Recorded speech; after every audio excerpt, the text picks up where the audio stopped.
Bienvenidos a todos a este momento especial donde la protagonista es la palabra de Dios. Hoy, Armagedón, con Bruce Willis, Elias Tisbita, Ellen White. Una palabra que nos hace pensar en algo relacionado con el fin de todas las cosas, ¿verdad? Aunque una persona no sea creyente, la palabra Armagedón está relacionada con el fin del mundo, la destrucción total, el caos, Apocalipsis, estas ideas. Y efectivamente, para algunos, un gran meteorito golpeará el planeta, ¿verdad?, según dicen, y acabará con la vida tal como la conocemos. Para otros, una tormenta solar nos va a dejar la tierra como cuando una salchicha cae en las brasas por entre las rejas de la parrilla, ¿verdad? Hay muchas ideas, muchas filosofías acerca de Armagedón. A veces se habla de que un cometa, ¿verdad?, o un planeta se acercará demasiado y producirá un caos, una catástrofe natural. ¿Pero qué es Armagedón en realidad? Hemos leído en la lectura bíblica, vamos a leerla de nuevo, Apocalipsis 16:16, que dice: y los reunió en el lugar que en hebreo se llama Armagedón. Y esta es la única pista que tenemos, que es un lugar que en hebreo se llama Armagedón. Así que muchos han investigado y han estudiado para ver cuál es ese lugar y qué pistas puede darnos. ¿Qué es Armagedón? Pues bien, el tema de ahora tiene como objetivo que sepamos qué es Armagedón. Porque si está aquí en la Biblia, es importante para nosotros. Si Dios lo ha dejado escrito, es porque es importante y debemos entenderlo. ¿Qué significa Armagedón? ¿Qué significa para mí en mi vida práctica? Para entender mejor el contexto de lo que está pasando, vamos a leer unos versículos antes, porque en realidad, aunque aquí está la palabra Armagedón y no vuelve a aparecer en toda la Biblia, aunque es aquí donde encontramos la palabra Armagedón, en realidad no es aquí donde sucede el Armagedón, sino donde se está preparando. Y así lo dice el texto bíblico. En Apocalipsis capítulo 16, versículo 13 en adelante, estamos en la sexta copa. Y dice así, 16:13.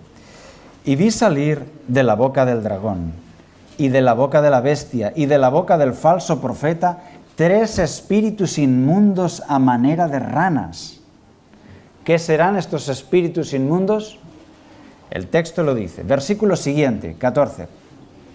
Pues son espíritus de demonios. Ya sabemos de quién son. Son espíritus de demonios que hacen señales, dice el texto. Es decir, milagros, prodigios. Y van a los reyes de la tierra en todo el mundo para reunirlos para la batalla de aquel gran día del Todopoderoso.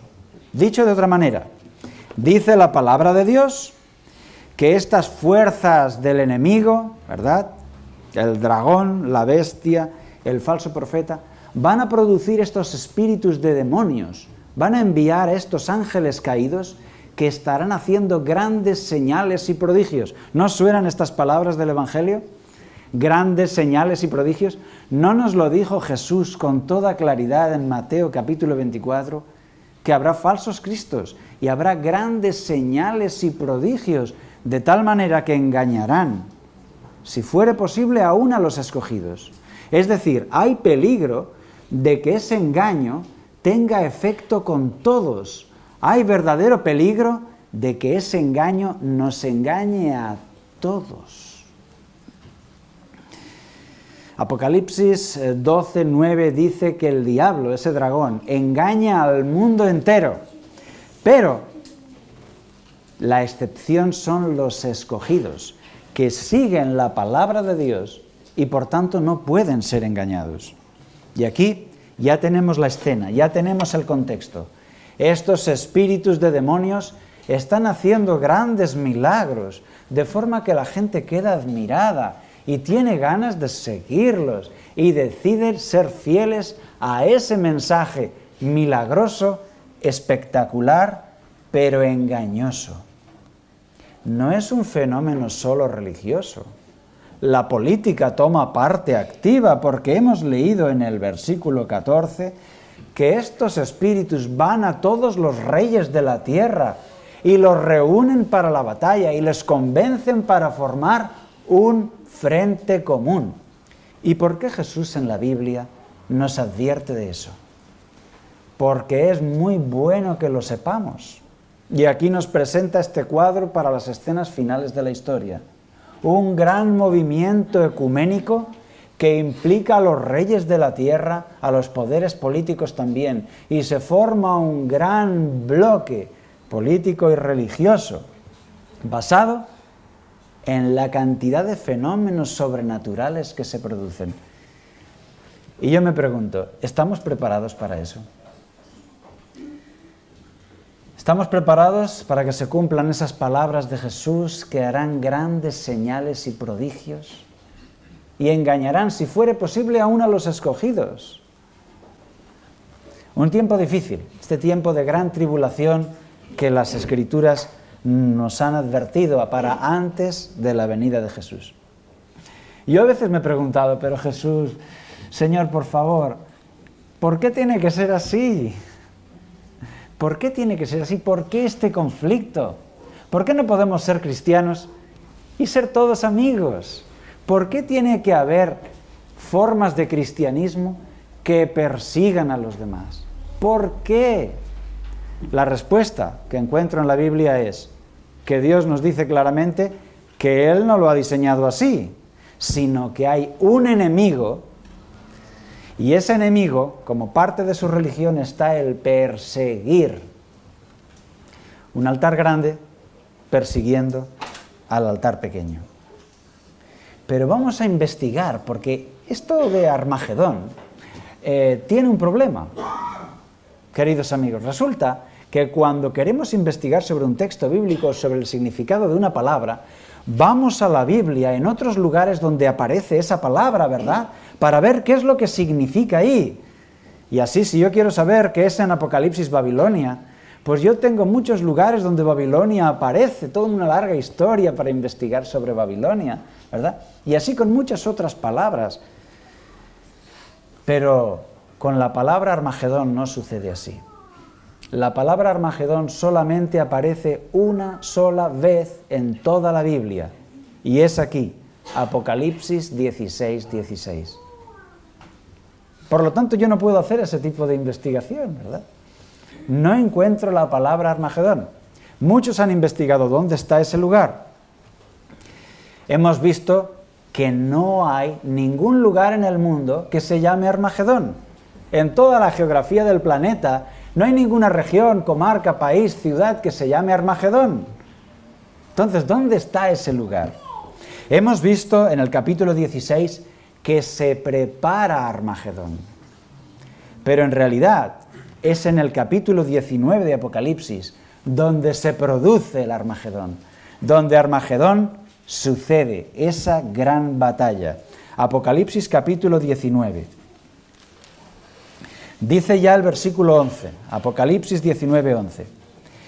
Entonces vi el cielo abierto, y he aquí un caballo blanco, y el que lo montaba se llama Fiel y Verdadero, y con justicia juzga y pelea. ¿Quién es este? Es Jesús. Se dice de él que lleva un nombre escrito, el Verbo de Dios, y que lleva escrito Rey de Reyes y Señor de señores. Dice el versículo 14, y los ejércitos celestiales, vestidos de lino finísimo, blanco y limpio, le seguían en caballos blancos, y de su boca sale una espada aguda. Él viene para hacer justicia. Él viene para poner su reino en la tierra. Y es así como termina Armagedón. El versículo 19 dice, y vi a la bestia y a los reyes de la tierra y a sus ejércitos reunidos para guerrear contra el que montaba el caballo y contra su ejército. Es la última batalla entre el Cristo que viene, la batalla entre Dios y los hombres que tienen su propia religión. Y de sobra sabemos cómo termina esta batalla. Versículo 20. Y la bestia fue apresada, y con ella el falso profeta, que había hecho delante de ella las señales con las cuales había engañado a los que recibieron la marca de la bestia, y habían adorado a su imagen. Estos dos fueron lanzados vivos dentro de un lago de fuego que arde con azufre.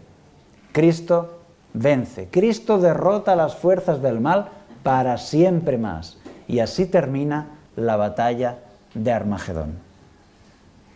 Pero entonces, ¿por qué Armagedón? Cuando vamos al hebreo, encontramos que esta es la única pista que el texto nos da. Apocalipsis 16:16 solo nos da una pista. Y la pista dice que en hebreo se llama Armagedón. Esto dice Apocalipsis 16:16. Y los reunió en el lugar que en hebreo se llama Armagedón. Aquí tenemos una pista, en hebreo. Pues vamos al hebreo. ¿Y qué significa Armagedón en hebreo? Pues significa Ar-Magedón, la montaña de Megido. Bueno, pues Megido sí que lo tenemos en la geografía. Y Megido sí que aparece en la Biblia. Entonces vamos por buen camino. Y buscamos sobre Megido y encontramos que era una ciudad, fortaleza, que estaba en el norte de Israel. Estaba en la zona norte, frontera con Siria y Fenicia, ¿verdad? Entonces, ahí había una cordillera montañosa en la derecha, una cordillera montañosa en la izquierda y un paso, la puerta norte de Israel, por donde entraban los invasores del norte. Una zona geográfica que se llama el Valle de Jezreel. Y allí, guardando esa puerta norte, una gran ciudad, Megido. Salomón hizo esa ciudad muy fortificada, la convirtió en una gran ciudadela, una fortaleza impresionante para guardar la puerta norte del país, por donde entraran los invasores. Pero hay algo más. En el norte estaban los fenicios, el pueblo de Jezabel, ¿verdad? Y tenían sus dioses, Baal, Asera. También por ahí entraban las influencias de estos dioses paganos. También por ahí entraba la superstición y la apostasía. Y de alguna forma esa zona, esa puerta norte, es estratégica. Los arqueólogos han encontrado las ruinas de Megido. Y efectivamente era una fortaleza colosal.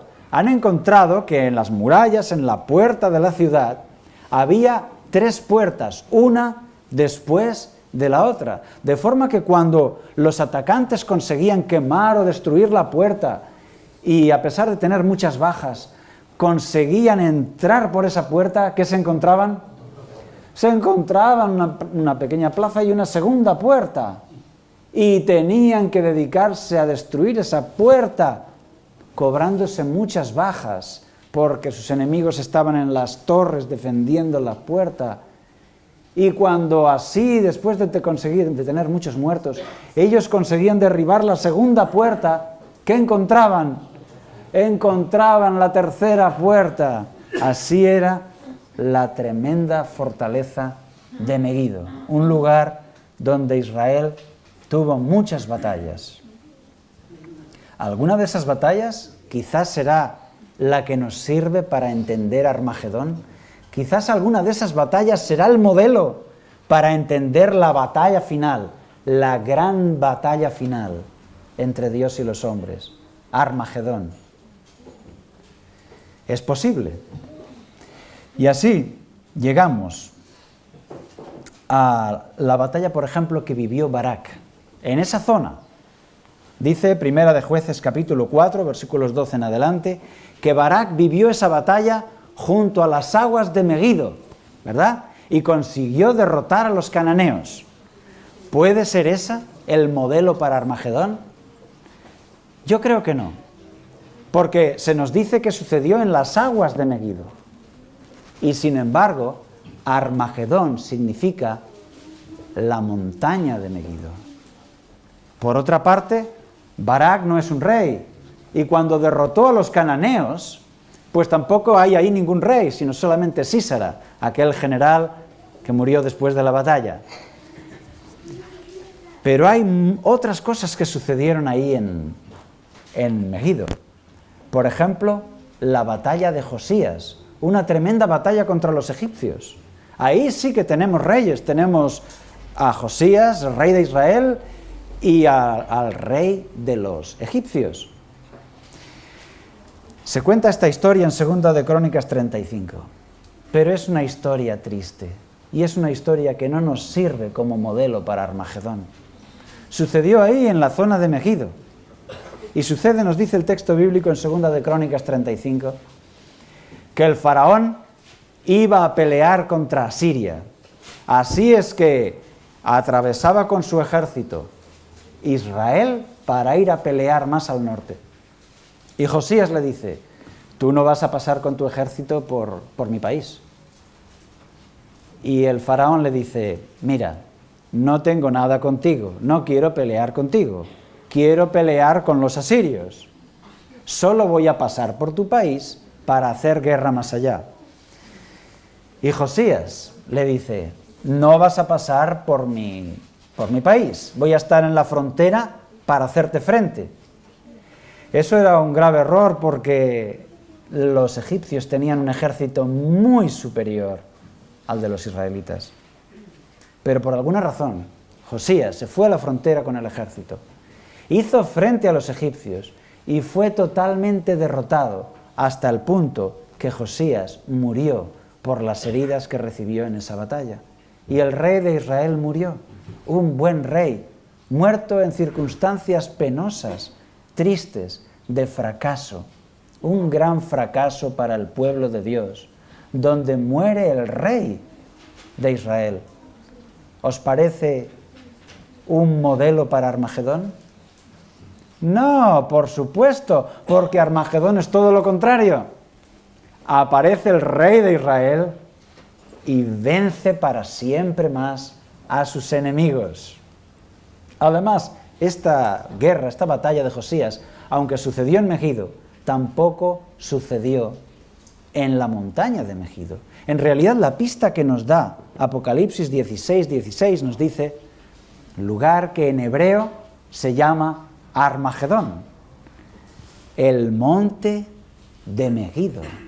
Ahora bien, hermanos, imaginemos que estamos en Megiddo y miramos al horizonte y vemos ahí el monte. ¿Sabéis qué monte es el que hay ahí? El monte Carmelo. Ese es el monte de Megiddo. Es como si tú estás en Madrid y levantas los ojos y dices, ¿cuál es el monte de Madrid? Y ves allá Navacerrada, ¿verdad? Bonito, con nieve en la cima. Y dices, pues ese es el monte, ahí está la sierra, ¿verdad? Navacerrada. El monte Carmelo. ¿Y qué sucedió en el monte Carmelo? El monte Carmelo está entre Megiddo y el mar. Por lo tanto, tiene el frescor del mar Mediterráneo, tiene la humedad y es verde y florece. Y a ellos, gente de tierra seca, les parecía un lugar paradisíaco, verde y lleno de flores. Es por eso que en el Cantar de los Cantares, capítulo 7, versículo 5, un piropo que él le da a ella, a su enamorada, le dice, tu cabeza te corona como el monte Carmelo. Porque les parecía algo precioso, ¿verdad? Y esa montaña en la frontera norte fue usada también por los profetas. Ahí el profeta Elías iba con frecuencia, como si se pusiera en la frontera entre Israel y la apostasía, para celebrar sus reuniones. En ese lugar se han encontrado restos de altares paganos, precisamente de ese tiempo, de la época de los reyes, lugares elevados de piedras, con una escalinata de piedras, donde estaba la estatua de Baal o de Asera, y donde se realizaban aquellos sacrificios que eran una apostasía para los israelitas, pero que eran bastante frecuentes, se habían hecho muy populares. ¿Por qué? Porque en aquella época el rey de Israel se llama Acab. ¿Y Acab fue un buen rey o un mal rey? Mal rey. Y se había casado con una princesa fenicia. ¿Recordáis su nombre? Jezabel, exactamente. De manera que en el trono de Israel tenemos a Acab y a Jezabel. Y Jezabel no es atea precisamente, es una persona muy creyente. Jezabel ha impulsado un movimiento religioso muy moderno, ¿verdad? Ha traído el culto de su país, del norte, ha traído los dioses fenicios, ha traído a Baal, el dios del rayo, y ha traído a Asera, la diosa madre, la diosa de la fecundidad. Una diosa que ha llegado hasta nuestros días, ha llegado hasta nuestra cultura religiosa, penetrando incluso el cristianismo, como la diosa madre, la reina del cielo, madre de todos, diosa de la fecundidad, madre de todo, madre de Dios. Ese culto fue el que trajo esta reina Jezabel. Y ha tenido mucho éxito.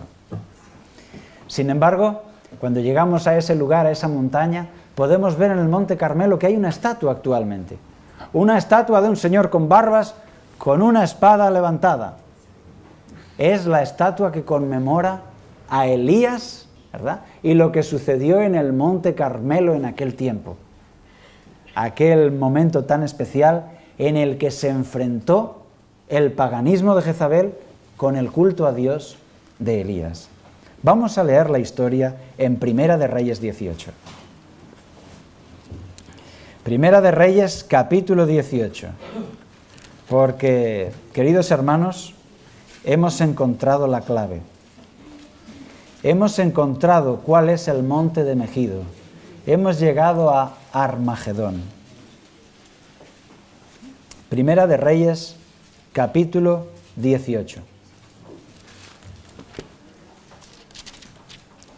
¿Qué sucedió aquel día en Armagedón? ¿Sucedió algo que nos puede servir de modelo para entender la batalla final? Vamos a ver lo que sucedió. Primera de Reyes, capítulo 18. Encontramos aquí, en el versículo 2, 18:2. Fue pues Elías a mostrarse a Acab, y el hambre era grave en Samaria. ¿Qué está pasando? Dios le ha dicho a Elías, ve a presentarte al rey Acab, y dile que por todos tus pecados y por toda tu apostasía, no lloverá en 3 años y medio, no lloverá hasta que yo lo diga. Y entonces Elías, obediente, va a ver al rey y le dice, por todos tus pecados, por ser infiel, no lloverá hasta que yo lo diga, no lloverá sino por mi palabra. Y efectivamente, a partir de ahí no llueve. Se pierden las cosechas, el país entra en crisis y el rey Acab dice, esto es culpa de Elías, voy a buscarlo para ejecutarlo, para darle muerte. Y Elías tiene que salir de las ciudades y tiene que estar escondido en las montañas durante 3 años y medio. ¿Os suena esto? ¿Os suena a la crisis final? ¿Os suena al tiempo del fin? El remanente tiene que huir de las ciudades porque es perseguido. Una religión infiel predomina y domina el gobierno y el remanente tiene que huir de las ciudades por su vida y esconderse durante 3 años y medio. Es perseguido por su fe, por su fidelidad. Pasado este tiempo, Elías recibe orden de Dios de ir a presentarse delante del rey. Y aquí tenemos este impresionante momento, el desafío. Apocalipsis capítulo 18, Primera de Reyes capítulo 18, versículos 17 en adelante. Cuando Acab vio a Elías, le dijo, ¿eres tú el que turbas a Israel? Y él respondió, yo no he turbado a Israel, sino tú y la casa de tu padre, dejando los mandamientos de Jehová y siguiendo a los Baales. Vaya respuesta, impresionante. Eres tú el que turba a Israel, dejando los mandamientos de Dios. Impresionante, ¿verdad? Y os pregunto, ¿se parece esto a los últimos días de la historia? ¿Verdad? Donde se dice que habrá un pueblo perseguido. Y se define ese pueblo como los que guardan los mandamientos de Dios y tienen la fe de Jesús. Apocalipsis 14:12. Aquí está la resistencia de los santos, los que guardan los mandamientos de Dios y tienen la fe de Jesús. Y se dirá en aquel día que ese pueblo causa problemas, y ese pueblo dirá exactamente las mismas palabras de Elías. Yo no causo problemas, tú causas problemas, que has dejado los mandamientos de Dios. ¿Alguien sabe, alguien puede decirme, dónde están escritos los 10 mandamientos de Dios? Éxodo capítulo 20. Éxodo capítulo 20. Así que todos los que nos visitáis hoy aquí, o los que nos ven a través de la técnica, pueden coger su Biblia y buscar en el libro de Éxodo capítulo 20, porque es allí donde están los mandamientos de Dios, los cuales no se pueden dejar. Compáralos con el catecismo de tu iglesia, porque ha habido personas que han cambiado los mandamientos de Dios, engañando con ello a mucha gente, teniendo apariencia de piedad, han cambiado los mandamientos de Dios. Por eso, Éxodo capítulo 20, ahí tenemos los 10 mandamientos de Dios. Y cuando Dios da para su pueblo 10 mandamientos, decidme, ¿se atreverá alguien a cambiarlos? Se supone que no, nadie debería atreverse a cambiarlos. Pues se han atrevido, hermanos, se han atrevido. Y ha habido iglesias que en su catecismo han puesto 10 mandamientos con cambios diferentes de los que pone la palabra de Dios en Éxodo capítulo 20. Por eso, cada uno debe tomar la Biblia que tiene en casa e ir a Éxodo 20 para verificarlo y seguir lo que nuestro Señor Jesús nos diga en la Biblia. Por lo tanto, esta respuesta de Elías tendrá que ser también la nuestra, que dice, tú has turbado a Israel y la casa de tu padre, dejando los mandamientos de Jehová. Sigue la historia diciendo el versículo 19, envía pues ahora y congrégame a todo Israel en el monte Carmelo, y a los 450 profetas de Baal, y a los 400 profetas de Asera, que comen en la mesa de Jezabel. Aquí Elías hace este desafío, una gran convocatoria, un reto entre religiones, una guerra de religiones. Vamos a ver quién es Dios. Y todos están convocados, todo Israel está convocado, también el rey. Los 450 profetas de Baal y los 400 de Asera. ¿Cuántos suman 450 y 400? 850 clérigos, sacerdotes, líderes de esa religión falsa. Y tienen que ir al monte Carmelo, y ahí viene el gran desafío. Los de la religión falsa van a hacer un altar, ¿verdad? Y Elías también va a hacer su altar. Y el desafío es que el Dios, que sea el Dios verdadero, hará descender fuego sobre ese altar, mostrando así que es el Dios verdadero. Los profetas de Baal quizá pensaron que lo tenían fácil, porque Baal es el Dios del rayo, y le representaban muchas veces lanzando un rayo con su mano a la tierra, ¿verdad? Cuando caía un rayo, ellos pensaban que era Baal, que había cogido un rayo de su armario y lo había arrojado sobre la tierra. Así es que debieron pensar, qué fácil nos lo has puesto, Elías, qué fácil que descienda fuego aquí, pues ahora él va a tirar un rayo aquí y te vas a enterar. Pero no hubo rayo ese día para ellos. Un gran altar, 450 profetas de Baal, 400 de Asera, todos danzando con sus tambores y sus instrumentos para llamar más la atención de su Dios. Tenían unos cuchillos y unas lancetas con las que se hacían sangrar su cuerpo. Y dice el texto bíblico que ellos saltaban y gritaban, pidiéndole a su Dios que se manifestase. Y todo el pueblo ahí, todo el pueblo mirando. todo el pueblo alrededor. Aquello era un pulso entre dos religiones, el altar grande y el altar pequeño, la religión falsa y la religión verdadera.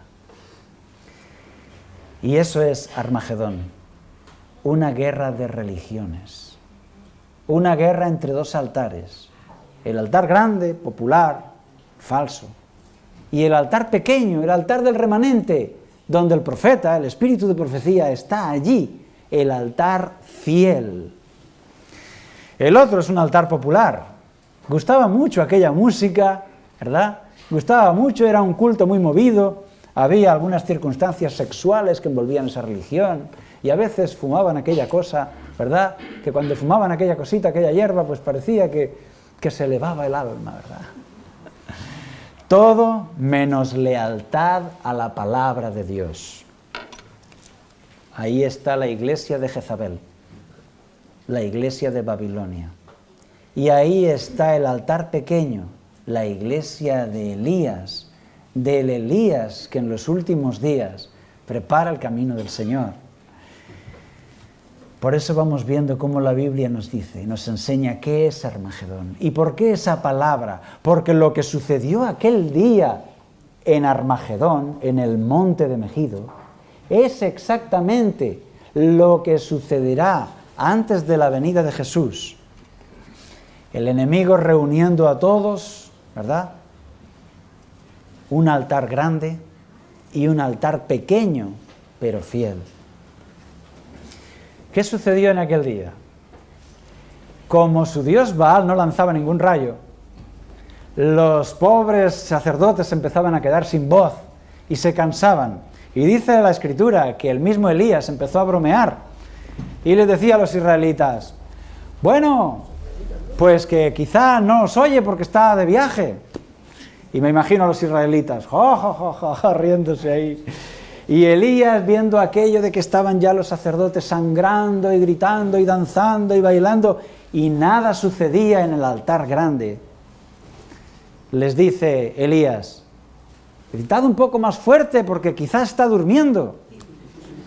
Y me imagino el pueblo de Israel, poco a poco, el pueblo iba viendo que aquello se desmoronaba. Cada vez era más y más evidente que aquello no era un Dios verdadero, sino que Baal era una estatua, era una religión falsa, y aquellos sacerdotes estaban haciendo allí el payaso. Cuando ya todos se cansaron de ese espectáculo, entonces era el turno para el altar pequeño.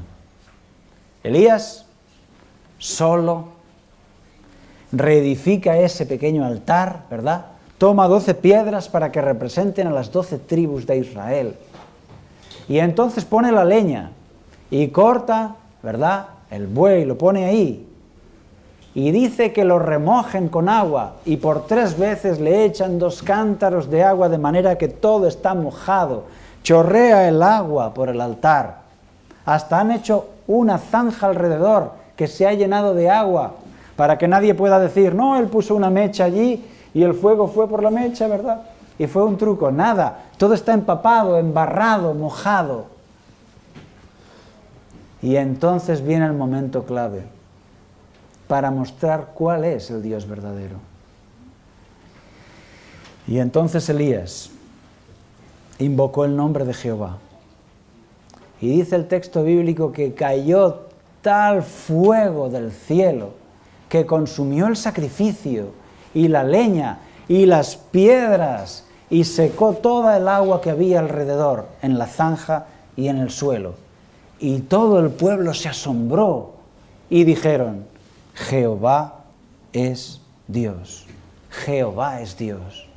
Y se abalanzaron contra los profetas de Baal, que les habían estado engañando por tanto tiempo. ¿Qué hacemos? Elías los hizo llevarlos abajo, al arroyo, abajo del monte, al pie del monte, y allí fueron degollados por haber sido enemigos del culto verdadero, del Dios verdadero, por haber engañado al pueblo durante tanto tiempo, por haber buscado asesinar a Elías durante todos esos años. De esta manera, los que eran perseguidores, al final terminan muertos. Y Elías, que nadie apostaba ni 5 céntimos por su cabeza, no sabían cómo terminaría el día, pues resulta que queda victorioso, queda vindicado, y tiene el apoyo de todo el pueblo. El que estaba condenado a muerte queda vivo, y los que eran perseguidores y criminales terminan muertos. Parece que de repente se ha dado la vuelta a la tortilla, el mundo al revés. Así será también la batalla de Armagedón. Un altar grande y un altar pequeño. Un altar grande, popular, poderoso, donde está el rey, donde está el ejército, donde está el poder político y militar, con cientos y cientos de clérigos. Ahí está el clero, ahí está la autoridad social. Un gran altar, pero infiel.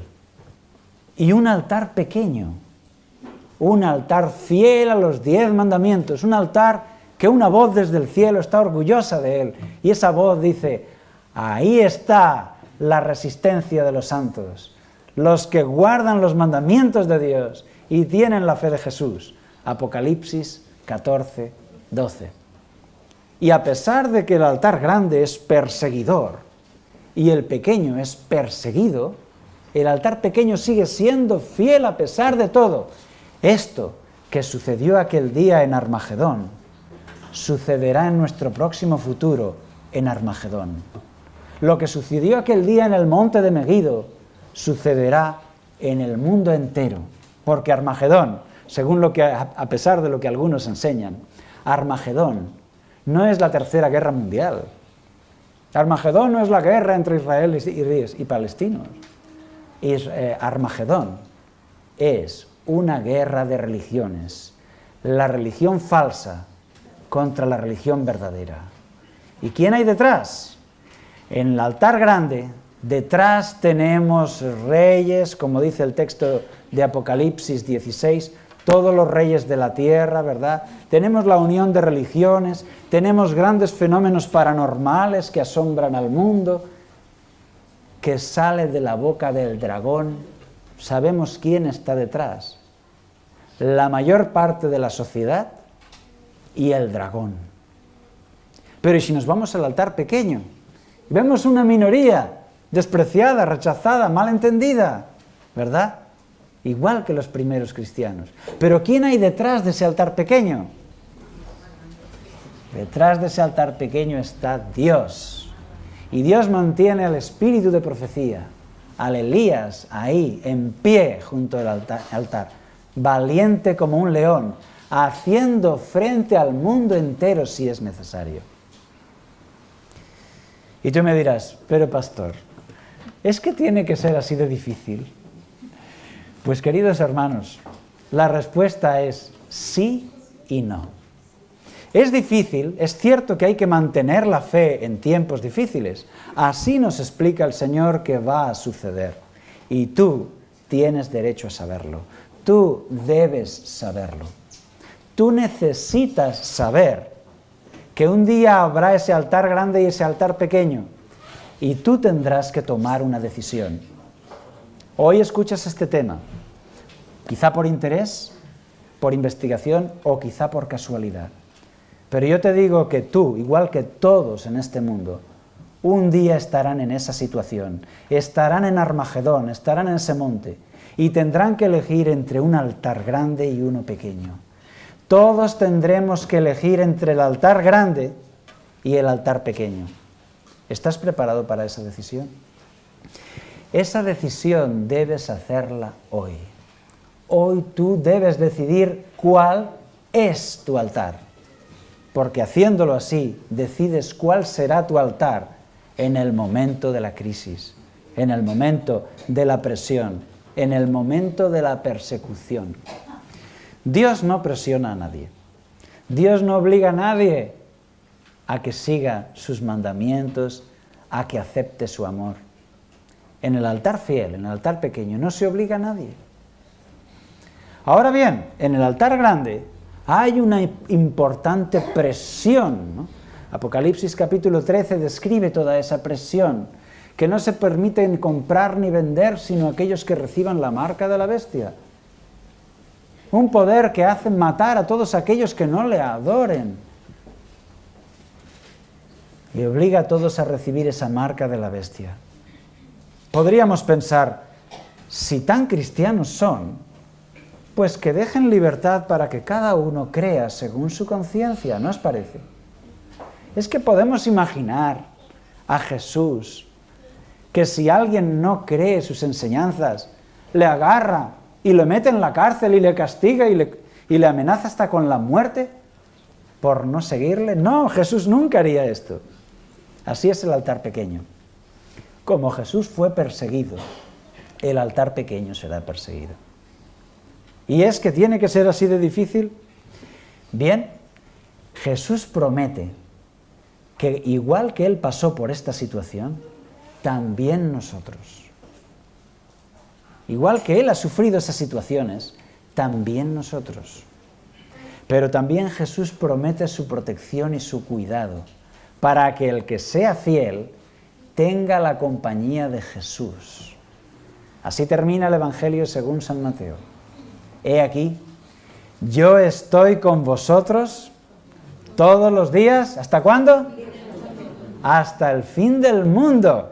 Y hasta el fin es hasta el fin. De manera que tú puedes estar seguro que Él estará contigo todos los días hasta el fin del mundo.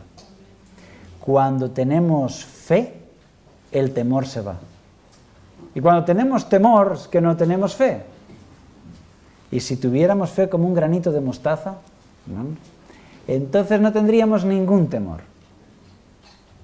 Entonces, hermanos, yo me pregunto, ¿y por qué Dios nos permite este apuro, pasar por este cuello de botella antes de su regreso? Él nos da también la respuesta. Tened por sumo gozo, dice Santiago, cuando os halléis en diferentes pruebas, porque la prueba produce como resultado paciencia. La mejor traducción es resistencia. Así es.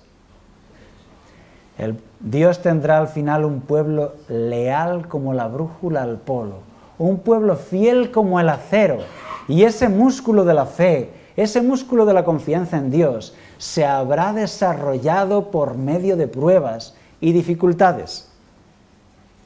Un día me rompí el codo y estuve 3 semanas con escayola. Y bueno, yo creía que todo iba bien, pero cuando me quitaron la escayola, no tenía ninguna fuerza en el brazo. No tenía ninguna fuerza, hermanos. Porque durante 3 semanas no había ejercitado esos músculos y estaban débiles, tuve que hacer recuperación. Porque si no se desarrolla un músculo, se pierde su capacidad. Pero cuando lo pones a prueba y tienes que hacer un esfuerzo, ahí se desarrolla. Y cuando el músculo se pone a prueba, se hace más fuerte. Las dificultades que Dios permita a su pueblo están dentro de su gran plan de amor y de sabiduría, para desarrollar en ti una fe fuerte, que el músculo de la fe sea puesto a prueba y se fortalezca, para que tú te conviertas en un cristiano mucho mejor de lo que eres hoy. Por eso, Dios no solo quiere bendecirnos, sino también además quiere enseñarnos. Y por medio de las dificultades vamos a aprender lecciones que no aprenderíamos de ninguna otra forma. Pero tú tienes que tomar una decisión. ¿A qué altar quieres pertenecer? Si quieres pertenecer al altar grande y popular, ¿verdad?, ya sabes quién hay detrás, el dragón. Y no creas que pertenecer a ese altar resuelve todos los problemas. Dice Apocalipsis que cuando caen las plagas, el pueblo de Dios está protegido de esas plagas y confía en su Dios, mientras que los del altar grande muerden sus lenguas de dolor, desean la muerte y la muerte huye de ellos, y al final son destruidos para siempre más. Así es, y nuestro Señor Jesús, que vivió ese problema, nos dice: hay un camino ancho y un camino estrecho. ¿Es que puede estar más claro, hermanos? Desconfiemos de esos falsos cristos que nos predican que todos se van a salvar y que todos serán hermanos y que todas las iglesias se unirán y empezará un nuevo milenio de paz y amor llamado Acuario, ¿verdad? Pues eso es mentira, eso es mentira. Lo que nos enseña Jesús es que muchos son los llamados y pocos los escogidos. ¿Es así o no?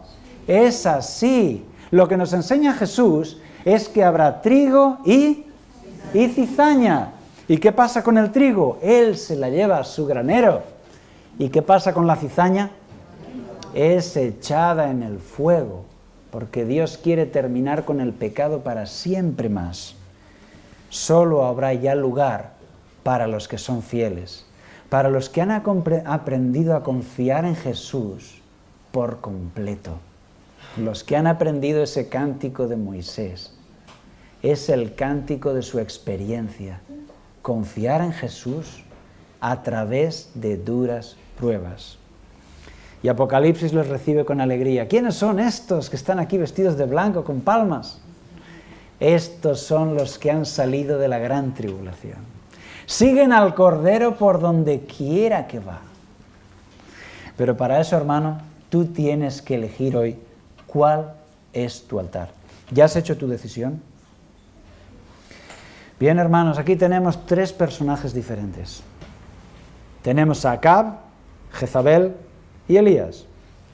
Y tenemos que Acab es el poder político, es el brazo armado de Jezabel, de la religión falsa, ¿verdad? Y que es perseguidor incluso con decreto de muerte al remanente, a Elías. ¿Se parece esto a la crisis final? Ya lo creo. ¿Y quién es su pareja? Poder político y poder religioso. Jezabel, sentada también en el trono. Ella es la gran líder religiosa. Una mujer, ¿verdad? Una mujer, que aparece también en Apocalipsis como Babilonia. Y esa mujer, Jezabel, es muy religiosa. Ha perseguido y ha matado a los profetas de Jehová. Y es la madre de Atalía, otra persona de una moral detestable, tal como dice Apocalipsis. Babilonia, madre de las rameras y de las abominaciones de la tierra. Pero tenemos también a Elías. Ya hemos visto en el trono el poder militar y el poder religioso. Una auténtica radiografía de la crisis final. ¿Y qué pasa con Elías? Bueno, Elías es el remanente fiel, que ha tenido que huir de las ciudades y refugiarse en el campo. Y Dios le ha guardado, le ha mantenido. Él es fiel a los 10 mandamientos y al culto verdadero. Él ha tenido que estar escondido, pero Dios ha cuidado de él. Y ahora, vámonos a Apocalipsis, capítulo 12, versículo 17. Apocalipsis, capítulo 12, versículo 17. Pintando así el final de la historia de este mundo, Apocalipsis 12, 17, dice así: Entonces el dragón se llenó de ira contra la mujer y se fue a hacer guerra contra el resto de la descendencia de ella, los que guardan los mandamientos de Dios y tienen el testimonio de Jesucristo. Ahí están, los que guardan los mandamientos de Dios, están ahí en el altar pequeño. ¿Y qué pasa con los del altar grande, los del dragón? Dice que se llenó de ira contra la mujer y se fue a hacer guerra contra el resto de la descendencia de ella. Por eso, querido hermano, tú tienes que decidir entre el altar grande o el pequeño. Porque nuestro Dios nos muestra que al final, en este mundo globalizado, la religión va también a ser globalizada. Y va a exigir que tú pertenezcas a ella y que aceptes sus dictados. Ese es el altar grande. Pero el altar pequeño es el altar de Abel, el altar fiel. Y en el otro altar, Caín le mira con celos. Y él, que ha pervertido su propia religión, quiere matar a Abel, al hombre del altar fiel. Hoy debemos hacer esta elección y ser valientes como lo fue Jesús, y seguir su camino. ¿Él se enfrentó a la religión de su tiempo? ¿Sí o no? Sí. Y él dijo siempre la verdad y pagó las consecuencias. Con eso nos trazó un camino. ¿Cómo termina la historia? Viene un jinete con un caballo blanco, seguido de un ejército celestial montados en caballos blancos. Y así es como termina la guerra de Armagedón. Y todos los enemigos de Dios son destruidos. Los que eran perseguidores ahora son destruidos. Y el remanente del altar pequeño, que era perseguido, ahora es vindicado y se sienta con Jesús en su trono. Quizá tú ya conoces cosas de la Biblia. Quizá has visto Alfa Televisión durante un tiempo y quizá has aprendido muchas cosas de la Biblia, ¿verdad? Quizá vienes aquí como visita, no eres miembro de esta iglesia, pero estás aprendiendo muchas cosas en estudios bíblicos. Yo te invito ahora a que todo eso que el Señor te ha mostrado en su palabra sirva para algo, sirva para tomar una decisión. Yo te desafío hoy a que tomes una decisión. Aquel día en Armagedón, Elías dijo: ¿hasta cuándo claudicaréis entre dos pensamientos? Si Baal es Dios, servidlo, pero si Jehová es Dios, servidle a Él. Y os hago hoy el mismo llamado. Para las personas que no son miembros de esta iglesia, la pregunta es: ¿quieres tú formar parte del altar pequeño? Si tú quieres formar parte del altar pequeño, del altar de Dios, quieres mostrarlo públicamente poniéndote en pie, como Elías fue valiente en ese día y se puso en pie. Gloria a Dios por estas decisiones. Gracias a Dios por todas estas decisiones. Si tú quieres formar parte del altar fiel, perseguido, pero que Jesús está con ellos, muéstralo poniéndote en pie, porque tienes que tomar esta decisión tarde o temprano. Y también para los hermanos que son miembros de la iglesia, extiendo ahora esta petición, este llamado, y tú sabes que no es Juan el que llama. ¿Quién es el que llama? Dios. Dios es el que nos llama a todos a dejar el altar grande y ser fieles, formar parte del altar pequeño para vivir este gran mensaje que se llama Armagedón. Vamos a tener una oración de consagración ahora. Padre nuestro, Señor, te damos muchas gracias porque tú nos lo has puesto así de clarito. Ayúdanos a formar parte de este altar pequeño, del altar fiel, del altar de tu verdad, del altar de los 10 mandamientos. Ayúdanos a andar por el camino estrecho y no por el camino ancho. Señor, tú sabes que somos débiles, que te necesitamos todos los días, a cada momento. Y necesitamos que tú hagas un milagro en nuestra vida para que nos hagas fieles, para que nuestro corazón sea como el tuyo y para que busquemos el bien y no el mal. Yo te ruego que bendigas, Señor, todas estas decisiones. Yo te ruego que les bendigas su decisión de fidelidad, porque nosotros queremos seguirte, Señor. Queremos que tú seas nuestro Rey y queremos ser valientes y dar testimonio de ti, aunque a veces nos lo ponga difícil el enemigo. Danos ese valor, Señor. Danos esa valentía para dar testimonio de ti, aunque haya dificultad, para que eso traiga una cosecha de otros creyentes que también conozcan la verdad. Bendice a esta iglesia para que sea fiel hasta el día en que tú vengas, que te lo pedimos en el nombre de Jesús. Amén. Amén.